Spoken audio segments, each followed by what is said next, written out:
Welcome to my channel. We are going to look at the top 10 richest drug dealers in the world. Number 10. Al Capone, who is worth $1.3 billion. This famous American crime boss often went by the name of Scarface, but his real name was Alphonse Gabriel Capone. He was the child of immigrants from Italy and one of the 9 children born to Gabriel and Teresa Capone. The Capones had come from the town of Angri, lived for a time in Fiume, Austria-Hungary, and then sailed by the ship of America to settle in Brooklyn, New York. Though Capone was a promising Catholic school student, he eventually was expelled because he hit one of the female teachers in the face. After that, he took on a variety of odd jobs in Brooklyn and mentored with Johnny Torrio, the gangster. Capone worked his way through small gangs to more powerful ones, and eventually followed Torrio to work as a brothel bouncer. His work came with side benefit of syphilis, which contracted when he was about 20 years old. By the time he was 26, Capone took over control of the crime group Torrio headed.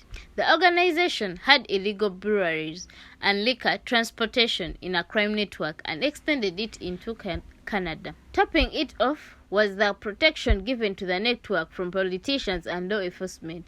He became a celebrity known for his jewelry, custom suits, expensive cigars, extravagant foods and drinks, and plenty of women. He was imprisoned for violating the prohibition laws and for tax evasion, even though his criminal activities often centered on presumptions of physical brutality and murder. Capone served time in Alcatraz and the Federal Correctional Institution of Terminal Island, CA, the Atlanta U.S. Penitentiary, and the Eastern State Penitentiary in Philadelphia. He died from a stroke, pneumonia, and cardiac arrest in his mansion on Palm Island, Florida, after struggling with symptoms caused by the late stages of syphilis. Number 9.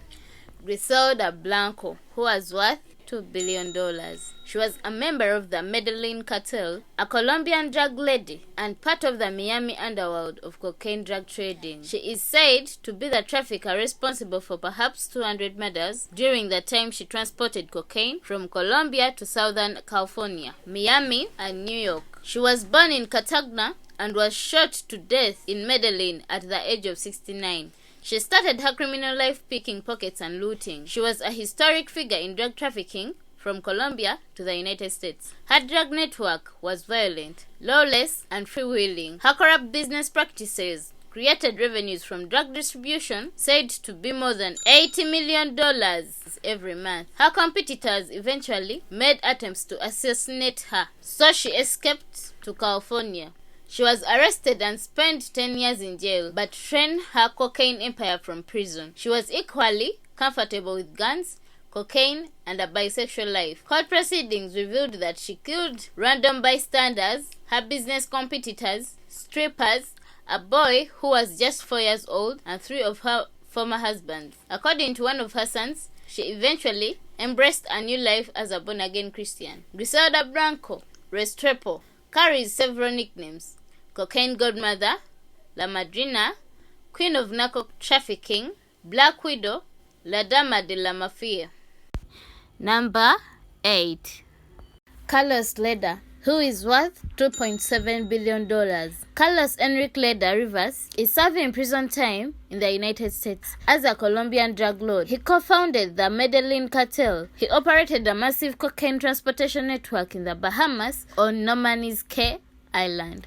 He is significant for founding Muerte a Secuestradores, the paramilitary organization focused on retaliation against guerrillas who kidnapped cartel families and members. He also founded the National Latin Movement, which was described as a neo-Nazi in its politics, and focused on destroying the extradition treaty existing between Colombia and the United States. He is charged with drug trafficking, kidnapping, and murder.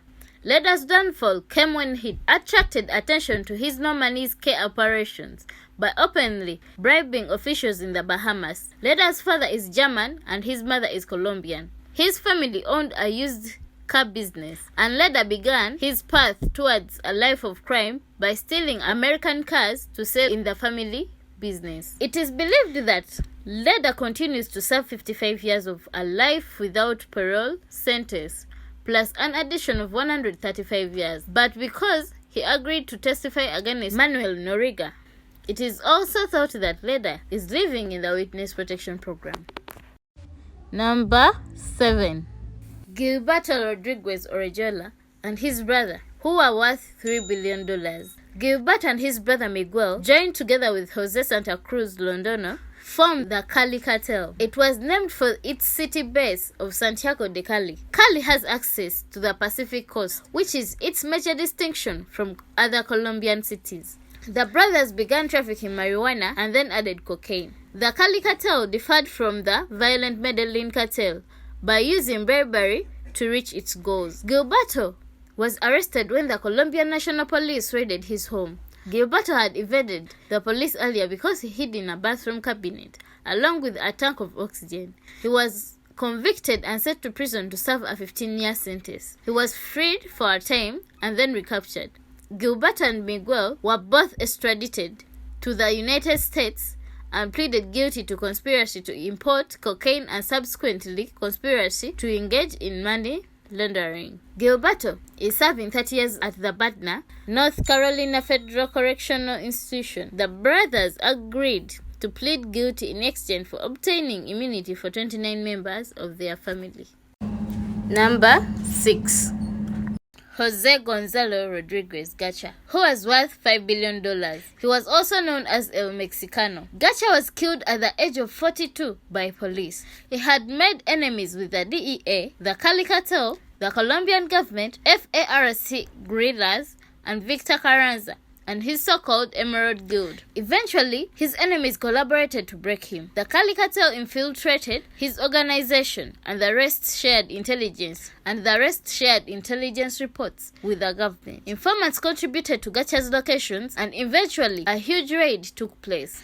Gacha was killed by a helicopter-mounted fire machine gun. His funeral was attended by thousands of mourners from Pacho, where residents commended his work to renovate town buildings. Gacha had prospered in drug trafficking, and he was a known killer. He developed a lucrative alliance with the Ochoa family, and that grew into the Medellin Cartel. Gacha was the pioneer of new drug trafficking routes in Houston, Texas, Los Angeles, California, and Mexico. His love for the popular culture of Mexico earned him his nickname, and he capitalized on his passion by owning horses, farms, and wealth. His operations stretched from Panama to California and beyond. He set up the largest jungle laboratory for making and packing cocaine, named Tranquilandia. There were 2,000 workers who lived in dormitories at the complex, and when it was finally destroyed by the DEA and the Colombian National Police, more than 13 metric tons of cocaine were destroyed as well. Number 5. Kunsa, who is worth $5 billion. Kunsa is a Burmese, aka the Chinese Zhang Shifu. He was born in Burma and spent his early years training with the Burmese army and the Kuomintang. He eventually fought to establish his own territory, which allowed him to conduct extensive opium smuggling in the Golden Triangle. From 1976 and for 20 years following, he dominated the opium traffic. He used the support of both Burmese and Thai governments to accomplish his goals. His massive network earned him the title Opium King. His work as a drug warlord extended internationally when American Drug Enforcement Agency broke the links he had established with his international brokers. He closed down operations and moved to Yangon to live with his mistresses in great wealth. Number 4. George Louis Ochoa Vasquez and his brothers, who are worth $6 billion. George, Jean David, and Fabio Ochoa were primary members of the dangerous Medellin Cartel during the later years of the 1980s. The brothers were notorious for their cooperation in manufacturing, distributing, and marketing cocaine. The Ochoa brothers originally were part of a cattle breeding family that also did business with family restaurants. Their movement into the narcotics business began during the 1970s, and their cartel was founded by George. The Colombian family was involved in numerous arrests, indictments, and extradition attempts in various countries, but by 1984, their power was so grounded that the cartel made a public announcement that each Colombian extradition would result in 10 murdered Colombian judges. George was listed in Forbes as one of the top 20 richest men in the world. His personal estimated worth in 1987 was close to $3 billion. In number 3, Dawood Ibrahim Kaska, who is worth $6.7 billion. Dawood Ibrahim is from Mumbai, India. He founded D Company, a crime syndicate organized in India. In 2003, he earned the rank of global terrorists. In 2011, he earned the spot of third on World's 10 most wanted criminals. He's been charged with terrorism, drug trafficking, extortion, murder, and targeted killing. He currently lives in Karachi, Pakistan. He is believed that he controls the money transferring system called Hawala. It's an informal value transfer method which depends on honorable cash movement within a network of money brokers. The United States Department of the Treasury has attempted to monitor his smuggling routes and narcotics shipments. His organization operates in India, South Asia, Africa, the UK, Western Europe, and the Middle East,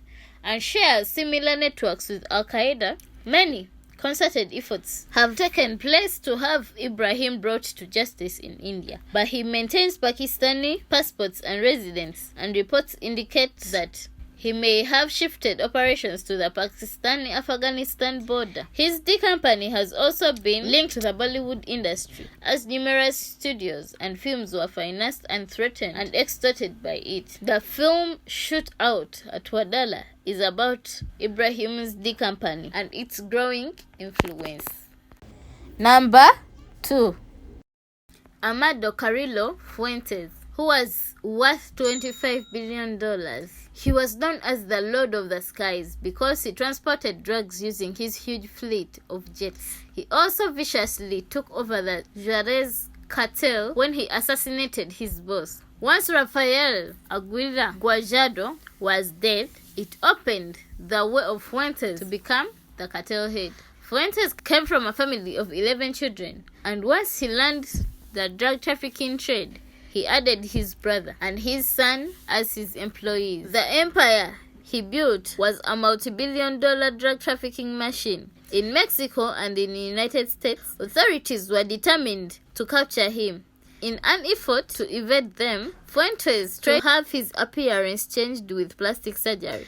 The operation wasn't successful and he died from surgical complications from either a respirator which malfunctioned or medications. He had his bodyguards with him in the operating room to watch over the July surgery. In November, the 2 surgeons who operated on him were found dead. Their bodies had apparently been tortured and then encased in steel drums filled with concrete. A fictionalized version of his life, starring Rafael Amaya, called El Señor de los Cielos, the Lord of the Skies, was aired on Telemundo for several years. Number 1. Pablo Escobar, who was worth $30 billion. He is topping the list of the richest drug lords. The notorious narco-terrorist and drug lord from Colombia was born Pablo Emilion Escobar Gaviria. He was the leader of a cartel known to have smuggled 80% of the cocaine in the United States. The king of cocaine earned his title for having an annual personal income of more than $21.9 billion per year. He was from Rio de Janeiro and grew up in Medellin. He was a university student in Medellin for a time, but left before earning a degree to sell fake lottery tickets, contraband cigarettes, and to steal motor vehicles. He developed a skill of infiltrating the United States drug market and specialized in cocaine smuggling. He is credited with establishing the first successful smuggling routes leading into the US. His Medellin cartel was known for murders and massacres of politicians and law enforcement officials. Though he became popular for building football fields and house in Colombia, the city also earned the title of the world's murder capital. Colombian National Police killed Escobar when he was just 44 years old. Thank you for watching this video. Please like, comment, and subscribe.